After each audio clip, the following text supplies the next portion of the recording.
se erdhët në Krujë, në qytetin e historisë. Mirë se erdhët në oborin e shtëpisë së patriotit madh Abbas Kupi. Për pak qaste ju ftoj të mendojmë se si do ishte Shqipnia në rast se do të qeverisej nga patriotët me orientim perëndimor. Por historia nuk bëhet me sigurt. Ata na vranë, na prenë dhe ne i falem. Ne i treguam dhimbjet tona, por nuk i shkruam emrat e tyre të persekutorëve. Për këtë po na gjykon koha.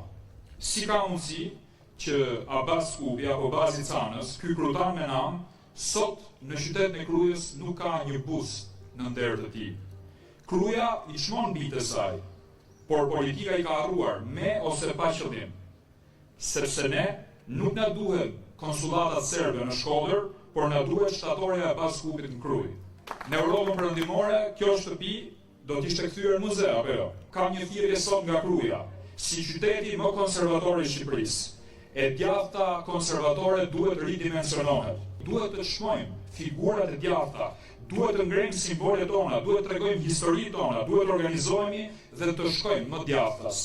Partia Demokratike është një parti e re, por ajo ka një shtrat më të hershëm ku kanë rrjedhur ujërat e djathtës shqiptare. Ato lumenj janë balli dhe legaliteti. Këto lumenj nuk duhet kthehen në terren, por duhet kthehen në dete, apo në qane zemrash që mbrojnë dheun nga agjenda e shpopullimit, që çmojnë Zotin dhe mbrojnë familjen, kur ata duan t'i dërojnë gjinin fëmijëve tanë.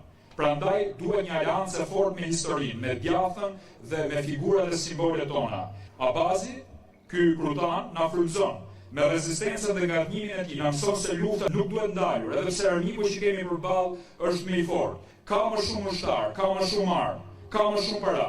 Ne nuk duhet ndalemi sepse kemi aleancë me Zotin. Ne duhet të qëndrojmë për atë dheun, për familjen dhe për të vërtetën. Ashtu siç bëri Abbas Kupi, gjaku nuk bëhet ujë.